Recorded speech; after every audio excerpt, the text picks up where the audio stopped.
Hi friends, ತುಂಬ ಬೇಗನೆ ಆಗುವಂಥ ಆನಿಯನ್ ರೈಸ್ ಮಾಡೋದನ್ನ ತೋರಿಸ್ಕೊಡ್ತಾ ಇದ್ದೀನಿ. ಇಲ್ಲಿ 1 ಇಂಚಷ್ಟು ಶುಂಠಿ, ಹಾಗೆ 1 ಗೆಡ್ಡೆ ಬೆಳ್ಳುಳ್ಳಿನ ಸಿಪ್ಪೆ ತೆಗೆದು ಹಾಕ್ಕೊಂಡಿದ್ದೀನಿ. ಸ್ವಲ್ಪ ಚಕ್ಕೆ, ಲವಂಗ, ಒಂದೆರಡು ಏಲಕ್ಕಿ ಹಾಕ್ಕೊಂಡು 1 2ರಿಂದ 3 ಟೊಮೆಟೊ ಹಾಕ್ಕೊಳ್ಳಿ. ಇದನ್ನು ಚೆನ್ನಾಗಿ ಪೇಸ್ಟ್ ಮಾಡಿ ಇಟ್ಕೊಳ್ಳಿ. ಈಗ ಸ್ಟವ್ ಮೇಲೆ ಒಂದು ಪಾನ್ನ ಇಟ್ಕೊಂಡು ಅದು ಪಾನ್ ಕಾದ್ಮೇಲೆ 1 2ರಿಂದ 3 ಸ್ಪೂನಷ್ಟು ಎಣ್ಣೆ, 1 ಸ್ಪೂನಷ್ಟು ತುಪ್ಪ ಹಾಕ್ಕೊಂಡಿದ್ದೀನಿ. ನೀವು ಎಣ್ಣೆ ಬೇಡ ಅಂದರೆ ಎಣ್ಣೆನ ಸ್ಕಿಪ್ ಮಾಡ್ಕೊಂಡು ಬರೀ ತುಪ್ಪನ ಯೂಸ್ ಮಾಡ್ಕೊಳ್ಬೋದು. ಹಾಗೆ ಅರ್ಧ ಸ್ಪೂನ್ ಜೀರಿಗೆ, ಅರ್ಧ ಸ್ಪೂನ್ ಸೋಂಕಾಳು, ಒಂದು 3 ರಿಂದ 4 ಈರುಳ್ಳಿ, ಅದನ್ನು ಉದ್ದಕ್ಕೆ ಸ್ಲೈಸಾಗಿ ಹಚ್ಕೊಂಡು ಸ್ವಲ್ಪ ಕರಿಬೇವು ಸೊಪ್ಪನ್ನ ಸೇರಿಸ್ಕೊಂಡು ಈರುಳ್ಳಿಯ ಹಸಿ ವಾಸನೆ ಹೋಗೋವರೆಗೂ ಚೆನ್ನಾಗಿ ಫ್ರೈ ಮಾಡ್ಕೊಳ್ಳಿ. ಈರುಳ್ಳಿನ ಚೆನ್ನಾಗಿ ಫ್ರೈ ಮಾಡಾದಮೇಲೆ ಅದು ಸ್ಮೆಲ್ಲೆಲ್ಲ ಹೋಗಬೇಕು, ಆದಷ್ಟು ಡ್ರೈ ರೋಸ್ಟ್ ಥರ ಚೆನ್ನಾಗಿ ಫ್ರೈ ಮಾಡ್ಕೊಳ್ಬೇಕು. ಸೊ ಇದು ಫ್ರೈ ಆದಮೇಲೆ ನಾವು ರುಬ್ಬಿರೋದಂಥ ಮಿಶ್ರಣ, ಟೊಮೊಟೊ ಎಲ್ಲ ನಾವು ಪೇಸ್ಟ್ ಮಾಡಿ ಇಟ್ಕೊಂಡಿದ್ವಲ್ವ, ಅದನ್ನು ಹಾಕ್ಕೊಳ್ಬೇಕು.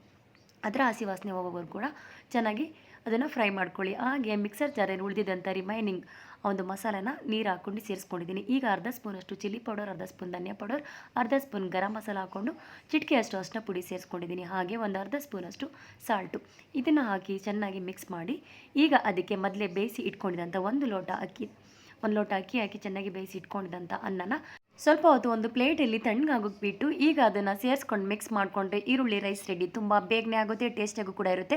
ನೀವು ಟ್ರೈ ಮಾಡಿ. ಇಷ್ಟ ಆದರೆ ಲೈಕ್ ಮಾಡಿ, ಶೇರ್ ಮಾಡಿ, ಕಮೆಂಟ್ ಮಾಡಿ. Thank you.